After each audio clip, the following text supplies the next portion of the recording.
Imagine entire units simply abandoning their posts, leaving comrades and equipment behind, and sending a clear signal that morale, once thought ironclad, is crumbling. These aren't isolated incidents. Analysts now warn this could indicate deeper fractures within the Russian military structure. Fractures the reports of massive Russian military desertions have sent shockwaves through the global defense community and have revealed a side of the conflict that many observers had not fully grasped. Until now, for months, the official narrative emerging from Moscow has portrayed the Russian military as disciplined, organized, and resolute, capable of projecting power and maintaining cohesion even under intense battlefield pressure. Yet, behind the glossy images, carefully staged videos, and tightly controlled messaging, a far more troubling reality has begun to surface, one that paints a stark picture of an armed force struggling to maintain unity and commitment in the face of a prolonged, costly, and increasingly unpopular war. Desertions on this scale are not simply isolated incidents or minor infractions. They represent a systemic problem that speaks directly to the morale, loyalty, and psychological resilience of the soldiers on the front lines. Reports indicate that whole units are abandoning their posts, leaving behind not only themselves but also critical equipment and supplies, effectively crippling their own operational capabilities. This pattern suggests that the pressures of combat, combined with fear of retribution, inadequate support, and disillusionment with the broader political objectives, are driving a wave of internal collapse within the ranks. Observers who have tracked the Russian military over the years note that while desertions are never entirely absent in any armed force, the scale and visibility of these occurrences mark a significant departure from previous norms. Soldiers who once may have endured hardship in the hope of fulfilling patriotic duty, loyalty to comrades, or career advancement are increasingly prioritizing personal survival over allegiance to military command or state ideology. The psychological burden of prolonged engagement in high-risk combat zones, coupled with inadequate logistical support, harsh living conditions, and unclear strategic objectives, has eroded the sense of purpose that often sustains military cohesion even in extreme circumstances. Compounding this is the perception among troops that their sacrifices are either undervalued or exploited for political gain, feeding a sense of alienation from the very leadership that demands their obedience. Intelligence analysts point out that such a trend, if unchecked, can trigger a cascading effect. As soldiers witness their peers abandoning positions without immediate consequences, the threshold for personal desertion lowers, creating a feedback loop that accelerates the collapse of discipline. This dynamic is particularly alarming in the context of modern warfare, where the effectiveness of a military force is not solely determined by numbers or weaponry, but by cohesion, morale, and the willingness of soldiers to follow orders under duress. The loss of morale translates directly into reduced operational effectiveness, increased vulnerability to enemy action, and a growing internal crisis that leadership may struggle to contain. The human dimension cannot be overstated. Behind every desertion is a personal story of fear, calculation, and risk assessment, reflecting the harsh reality faced by individuals who are simultaneously soldiers and human beings confronting extreme danger. Families, communities, and networks of social support weigh heavily on decision-making, with the psychological impact of prolonged exposure to combat trauma influencing choices in profound ways. The interplay between personal survival instincts and the demands of military hierarchy creates a complex moral and practical dilemma, one that is amplified when soldiers perceive that the broader objectives of the campaign are either unattainable or morally questionable. Furthermore, the information environment surrounding these desertions adds another layer of complexity. Social media, open-source intelligence, and leaks from within military channels amplify the visibility of these events, eroding the narrative control that military and political authorities traditionally rely upon. Each reported desertion, each video or testimony that reaches the public domain, chips away at the perception of invincibility and reinforces the notion that the Russian military is vulnerable to internal fracture. Analysts warn that these desertions may also reflect structural weaknesses in the recruitment, training, and command mechanisms within the Russian armed forces, a system that struggles to instill loyalty, resilience, and adaptability in its soldiers, may be particularly susceptible to rapid morale collapse under sustained pressure. This is exacerbated by potential inconsistencies in leadership, communication failures, and gaps between strategic ambitions and tactical realities on the ground. In this context, desertions are symptomatic not only of individual choice, but of systemic dysfunction, signaling that morale is not simply low. It is under siege from multiple converging pressures. Historical comparisons reveal that armies facing similar conditions often experience cascading operational failures. As units that lose confidence in their leadership or in the legitimacy of the mission become increasingly prone to disobedience, retreat, and outright abandonment of posts. The scale of these desertions also raises questions about the broader societal support for the military campaign, the effectiveness of internal propaganda, and the resilience of the social contract that underpins military service. If soldiers perceive that they are sacrificing for objectives that lack clarity, justification, or achievable outcomes, their willingness to endure hardship diminishes. This erosion of morale has implications far beyond the immediate tactical sphere. Strategic planners must account not only for enemy capabilities, but for the internal reliability of their own forces. Desertions undermine the capacity to execute coordinated maneuvers, respond to rapidly evolving threats, and sustain prolonged engagements. The human cost of these decisions is profound, as soldiers abandoning posts face legal consequences, social stigma, and personal danger, while those remaining must contend with increased workloads, reduced support, and a heightened sense of vulnerability. The cascading effects of diminished morale, reduced cohesion, and operational failure can ultimately shape the outcome of campaigns, influence geopolitical calculations, and alter the perception of national strength on the world stage. In short, the phenomenon of massive Russian military desertions is not merely a collection of isolated incidents. It is a signal of deep-seated challenges within the armed forces, a reflection of the human limits of endurance under extreme conditions, and a warning of the profound consequences that arise when morale collapses in the midst of high-stakes conflict. Observers and analysts alike will continue to monitor these developments, seeking to understand how the erosion of morale interacts with strategy, leadership, and the broader trajectory of military operations. For now, the evidence points to a troubling reality. The Russian military, long perceived as a disciplined and formidable force, is facing an internal crisis that threatens not only its effectiveness, but the very cohesion that has historically defined its operational capability. Desertions on this scale expose vulnerabilities that cannot be ignored, underscoring the human dimension of warfare and the critical importance of morale in determining the outcomes of conflict. The phenomenon of entire Russian military units abandoning their posts and leaving behind critical equipment marks a striking and alarming shift in the conduct of the war, revealing vulnerabilities that go far beyond individual acts of desertion. Unlike sporadic cases where a single soldier or a small group might decide to leave, the abandonment of whole units signals a systemic breakdown of command authority, discipline, and cohesion, and it raises profound questions about the stability of Russia's operational strategy on the front lines. Reports from multiple sources indicate that soldiers are not merely retreating under pressure or reacting to immediate threats, but rather making calculated decisions to leave positions strategically and collectively, sometimes during periods of relative calm, demonstrating that the motivation is rooted in deeper issues of morale, trust in leadership, and perceptions of mission legitimacy. The implications of this behavior are staggering because a military unit, it is not just a collection of individual soldiers.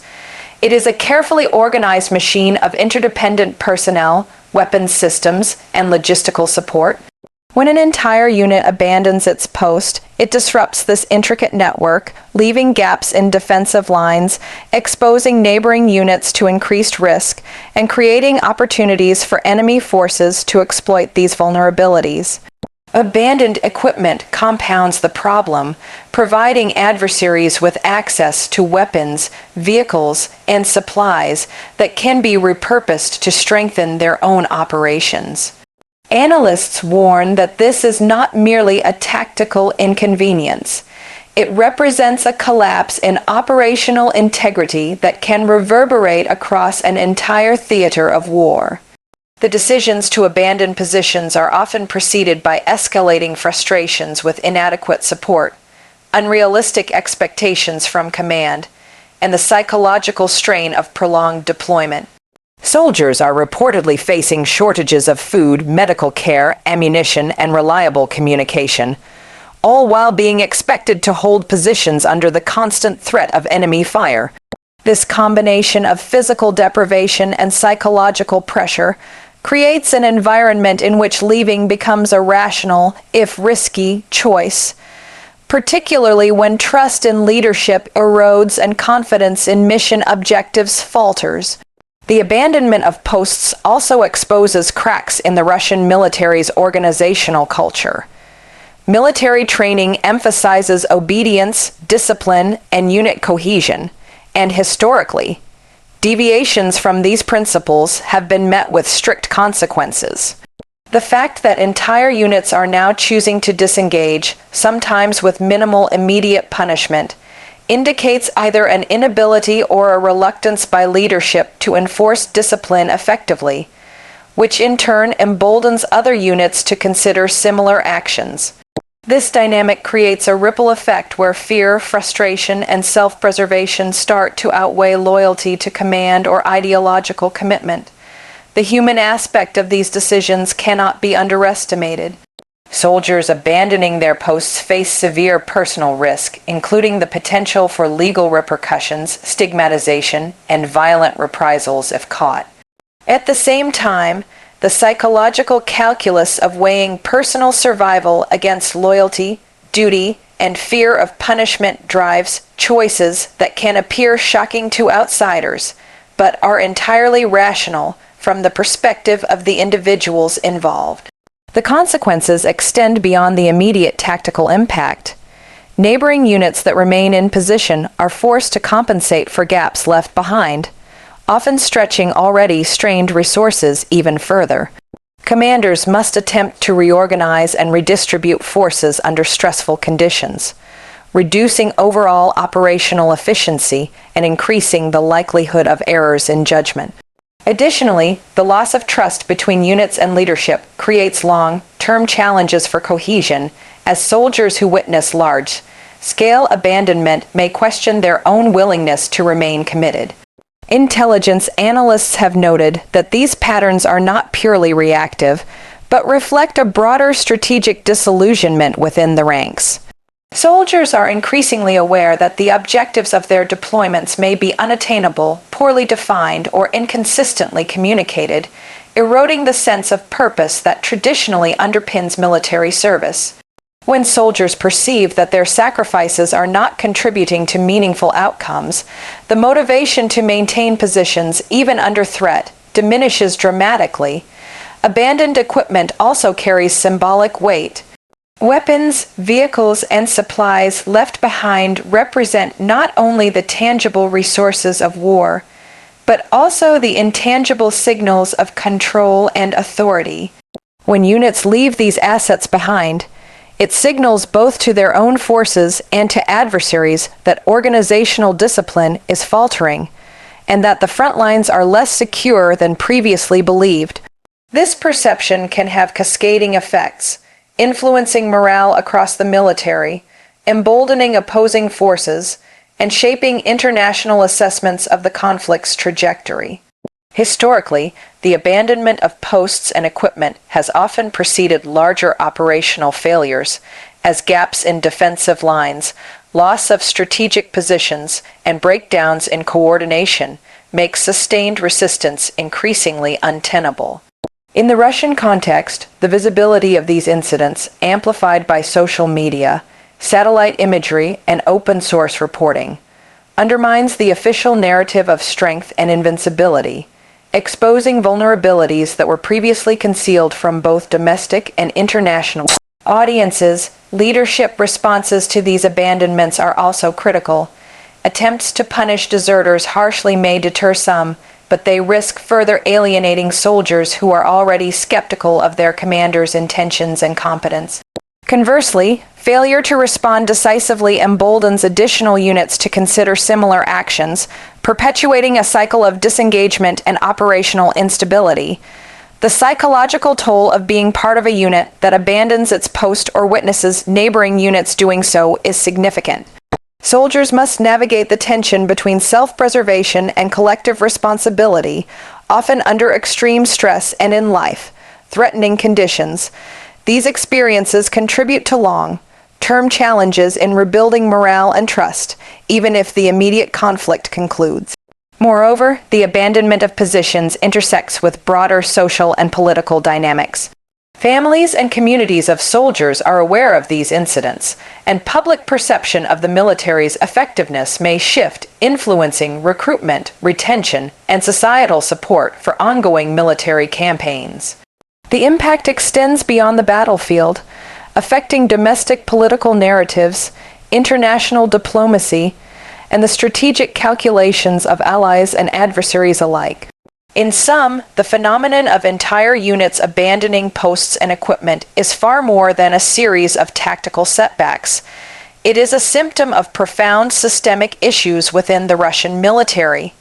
It reveals failures in leadership, training, logistical support, and morale, while also highlighting the human dimensions of warfare, the fears, calculations, and survival instincts that drive soldiers' decisions under extreme conditions. As analysts continue to monitor these developments, the implications for the conflict's trajectory, for operational effectiveness, and for the broader perception of Russian military power are increasingly grave. The abandonment of posts and equipment underscores the vulnerability of even a seemingly formidable military when internal cohesion, trust, and morale begin to erode under sustained pressure, painting a stark picture of an institution facing challenges that extend far beyond the immediate battlefield. The massive desertions and the abandonment of entire units on the Russian front lines point to a deeper and more systemic problem within the military structure, a problem that goes far beyond isolated incidents of low morale or poor leadership at the local level. Analysts studying the situation have begun to identify patterns that suggest the Russian military is experiencing fractures in its organizational, strategic, and operational systems, cracks that have profound implications for its ability to project power, maintain cohesion, and execute complex campaigns. These fractures are evident across multiple layers of command, from the way orders are communicated to how resources are allocated and how accountability is enforced. At the core of these structural weaknesses is a growing disconnect between top leadership and the soldiers on the ground, a divide that undermines trust, coordination, and the overall effectiveness of military operations. Commanders at various levels often face conflicting priorities, with political pressure, propaganda demands, and unrealistic operational goals forcing them to make decisions that may satisfy Moscow, but compromise the operational integrity of units in the field. This disconnect has led to confusion, mismanagement, and a lack of clarity about objectives, fueling frustration and disillusionment among the troops who are tasked with implementing strategies they do not fully understand or believe in. Another dimension of the structural fracture lies in the logistical and support systems. Soldiers report shortages of essential supplies, inconsistent delivery of ammunition, unreliable medical support, and inadequate communication equipment, all of which erode confidence in the military hierarchy. When soldiers perceive that the system cannot support them in the most fundamental ways, the perceived legitimacy of the command structure diminishes, making it increasingly likely that units will disengage or abandon their positions altogether. The organizational culture itself has been strained by prolonged combat, political interference, and repeated exposure to high-risk missions without clear strategic gain. Cohesion, once reinforced by training, shared purpose, and mutual reliance, is now being undermined by fear, mistrust, and the perception that leaders are disconnected from the realities of frontline combat.